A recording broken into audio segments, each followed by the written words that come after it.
Welcome to Think Outside the Boss, a place where we explore new ideas on the hardest part of leadership, which is leading people. I'm Katie Armentrout, and I am your host on this solo episode. And if you are watching on YouTube, what a treat. Today, we are talking leadership lessons from Taylor Swift. And so for my YouTube fans, I am wearing my Taylor red lipstick and my red Eris shirt. A lot going on at the moment. And isn't that true every day of life? All right, so please don't check out on this one. You've heard me mention Taylor Swift, and you're like, oh boy, why, Katie? Why are we talking about this? Well, it's not necessarily about Taylor Swift, but I think everyone on the planet is probably aware of the Eras Tour. And when I look at that tour, that is an organization on wheels. That is a high-performing team, and there is a lot of leadership lessons that we can pull from it. And so I watched the 6-part docuseries on Disney Plus and both of those shows. It took me a couple months to watch it all. And I was really blown away, not just about the music and the stats and everything, but about who she is, and more importantly, what can we learn from her? So I have 5 lessons that we are going to talk through today. Number 1, there's no such thing as a self-made leader. Number 2, share the spotlight. Number 3, recognition is how you reinforce what matters. 4, high-performing teams step up when the standard is clear. And 5, reinvention requires self-awareness. Before we get into all of that, let's look at the numbers of the Eras Tour. It's a good reminder of just the magnitude of this cultural phenomenon. Over 10 million people attended the Eras Tour worldwide, 149 shows across 5 continents. It was the highest grossing tour of all time with over $2 billion in revenue. And the average stadium size was anywhere from 60 to 80,000 people. And it was sold out every show. It also broke the internet before even the first show when she was just selling tickets for it. At the announcement, it broke the internet. You may have heard those stats before, but again, this is a leadership podcast. Here's what I found really fascinating. So let's dig into the stuff behind the scenes. Taylor Swift might be a solo artist, that's her category, but she is not a one-man band at all. And so leadership lesson number 1, there's no such thing as a self-made person. Success takes a team every single time. If you are listening to this, you likely own a company or you're a leader in a company, or maybe on this one, you're just a Taylor Swift fan. And that's awesome. All are welcome here. But here are the numbers that were required to run the Eras Tour from behind the scenes. An estimated 300 to 500 touring crew members traveling full time. So that's your production, your stage lighting, your logistics, wardrobe, etc. Everyone that's traveling with her. 100 plus performers that are on stage talent, 50 to 90 semis transporting equipment back and forth. So she had multiple stages. It was this constant rhythm of like one stage being built, one being torn down, the next stage being built, then she arrives, and just like leapfrogging logistics. So total, you had 500 to 700 people on the show, plus 1,000 workers, like local people per city. That's your rigging crews, your security, your concessions, your stadium ops, all of that. So 1,000 people locally in each city, which goes to why this was such an economic boost, not to mention the merch and the hotels and all of that. That's not even included in these numbers. Going back to the lesson number 1, there's no such thing as a self-made person. So here's what I want you to think about in your own business. As the leader, I want you to know Taylor is not doing her own lighting. She is not setting up her own stage. She is not driving the truck. She's not doing all of her wardrobe or her makeup or anything like that. She's not doing all of that. She has a whole team doing that for her. She had a vision and she has talent, but it took a team to make that real. So leaders out there, here's a gut check. Where are you trying to be a one-man or one-woman band at work? If you are the CEO, are you trying to manage every detail of your own calendar? Are you trying to read every single email that comes across your desk? Depending on the size of the organization, you need some support people under you and with you to help you achieve your vision for the team. Are you doing everything your way instead of asking for help? Are you going on every sales call? Are you spending more time on the plant floor instead of setting the direction for your company? Lesson number 2, share the spotlight. If you watch her shows, she doesn't use her platform just to elevate herself. She uses her platform to elevate those around her. So here's an example. Cameron Sanders, Wiley Yoshimura, and Natalie Peterson. If you are a fan, you probably know those names.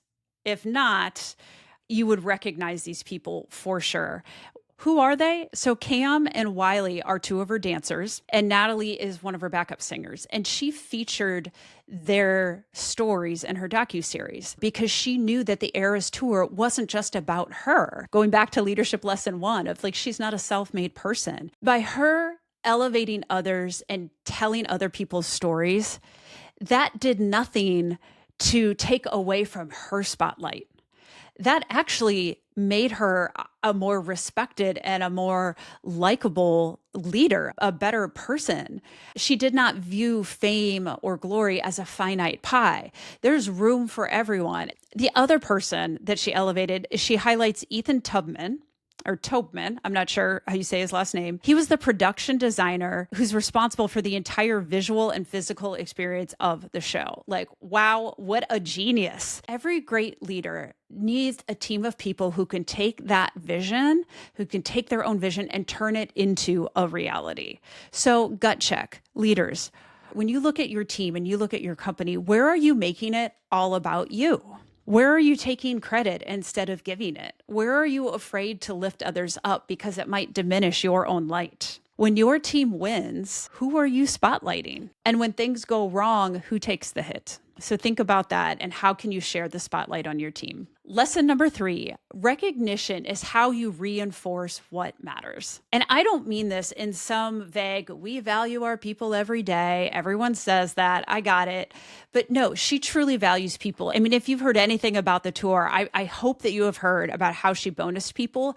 And she's paid out over $55 million in bonuses to the crew and the staff. Here's a lesson we can all learn. She did handwritten notes. And if you have been following me, you know I love a handwritten note. And I think now in today's time with technology where it's easier to text or email, the power of a handwritten note to someone is even stronger. People take notice when you send them something. And so she spent time handwriting a note to everyone with their name on it. She wrote the same thing in every card. And she also did like her own personal wax seal on the back of every envelope. That was how she shared the bonuses with her team in the Eras Tour. When it comes to recognition, she put her money where her mouth was. And she shared that because, again, lesson number 1, she knows that success takes a team. And lesson number 2, she was sharing the spotlight. So the recognition absolutely backed that up. She wasn't just talking the talk, she was walking the walk and putting her money where her mouth was. In addition to that, again, we don't know all the stats specifically about the bonuses, but there were over 50 truck drivers and she bonused them each $100,000. Y'all, that's $5 million plus in just the truck drivers. And that gives me chills because your team is only as strong as the weakest link. She sees everybody in that team and she knows this show wouldn't be the show without that crew driving the set on the road, without the logistics, without the rigging, without the dancers. Everyone is so integral to the show. When it comes to recognition, how are you recognizing your people? I want to share a story, and it's about, there's this concept called employee moments of truth. And I have received a raise multiple times in life, but I can count at least 4 times when I have received a raise and I was not notified about it. Now, this is crazy because when you get a raise, like that's a big deal. It should be a big deal. Like you're telling someone like you have done a phenomenal job this year or this month or whatever, and we are choosing to further invest in you. We want to see more out of you. So that's the cool thing about a raise. And again, And 3 or 4 times in my life, I can remember specifically, I received a raise and I only found out because I got my paycheck. I'm like, well, that's more money than normal. Like, I wonder if they made a mistake. Like that, how terrible is that? That's a terrible moment of truth for someone of like, hey, this is a good thing, but there was no celebration around it. So gut check leaders, it is important to recognize people in whatever way. And I'm not saying pay them millions of dollars, okay? Although you can, if you can afford it, go for it. But when you recognize people, are you celebrating them? Are you putting effort to it? Are you doing handwritten notes? Are you recognizing people for their effort, whether it's one-on-one, whether it's in person, whether it's, a gift card, whether you create an award on your team? How are you recognizing your people? How are you celebrating it? And how are you creating those strong moments of truth? Because as we're moving on to lesson 4, those moments of truth matter because those create employees that feel valued, and valued employees become loyal employees. So lesson number 4, high-performing teams step up when the standard is clear. There was a moment in, again, going back to the docuseries, when she talks about, they started the Eras tour, and then I don't know the exact timeline, maybe 6 or 7 months in, she released the album, the secret double album of the Tortured Poets Department. And they basically reworked the show, the entire Eras tour, while they were on break, and they created a new era. And that's insane. Like, that's literally living in the house and adding an addition on. But listen, we just talked about recognition. Recognition matters, but recognition isn't the only thing. What happens below that is you have to have standards for people to meet. When she launched the Tortured Poets Department in the show, she had the songs, but she needed new choreography. She needed new wardrobe. They had to rework the rest of the show and, kind of mix it up a little bit, cut out a song or two, and somehow fit this new era into the show without making it run 5 hours. That is an incredible challenge. And that was her vision to do so. That was also a huge risk because what if people didn't like it? What if it didn't go well? And the fascinating thing about it is that it happened seamlessly. And so what that tells me, and again, I'm not there sitting in her team meetings, but I would love to. I think it would just be really fascinating. But there was a standard there. And she had really high expectations. Like, she's got high expectations. She has a vision. And when we talk about the 5 behaviors of a team, trust, healthy conflict, commitment, accountability, and results, they got that result because the people bought into it. They trusted her. They bought into the vision, and they worked their tails off to make it happen. That only happens in a high-performing team. That's what happens when you have the March Madness winners, the Super Bowl winners, those teams that achieve greatness. It happens because they have clear expectations and the employees bought in. Recognition matters. But if you recognize people without high standards or without clear standards, then that's just being nice. There's really nothing to it. People don't take it to heart. So the tour didn't stay the same when she added TTPD to it. She added new songs, new transitions, new choreography, new wardrobe, new production elements. Every single cue of lights, the screen, the smoke, all of those cues, if you're familiar with theater, like, all that stuff in the background. But that is a lot, like to stage manage that is incredible. And they had to rework all of that to add the new era. And it was fascinating that worked out so well. So stunning because they added it to a show that was already full and working at full scale. And so here's what we know. It got implemented, it worked, and it executed at the same level of excellence as the rest of the show. I don't know any of the conversations behind the scenes, but I can tell you it didn't happen by accident. I know that for sure. That high-performing result, that happens when expectations are clear on the team, when roles are defined, and when people are aligned and they feel valued. So they're like, yes, I will lay down my life for Taylor. I will work my tail off for my leader, and I will do it because I am bought into the vision. I feel valued by them. So yes, I will do what it takes to make this happen because it's for the greater good of the show. Gut check, leaders. Are your expectations actually clear? Or are you hoping people just figure it out? Have you defined excellence before you've demanded it? What are you tolerating as just good enough? So you can see how that recognition and those standards, they tie in together to create this team that feel valued, they know they're valued, and that in return, they become very loyal and high performing and willing to take risks and work really hard for their leader, for the greater good, for the mission. All right, lesson number 5. Reinvention requires self-awareness. And this is where a lot of leaders will get stuck. Chuck Mingo was on the show last week talking about the times when he failed. It was when he was trying to copy and paste his leadership style and his leadership playbook from one role to another. So he started off in the corporate world and then was trying to use that corporate framework to be successful in the church world. And that didn't work. And then when he branched out into the nonprofit world and that startup, he couldn't just copy and paste what he was successful in the church world. They all require different skill sets.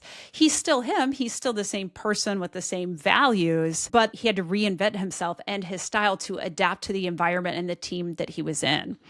And so if you are not a Taylor Swift fan or you haven't followed her career, just here's the starting point. So we've talked about the Eras Tour a lot and $2 billion in revenue, highest grossing tour, 149 shows, over 10 million people seeing it. And she's this global pop icon. But where she started her first major tour in 2007, she was opening for George Strait. Now, George Strait is a legendary country music icon.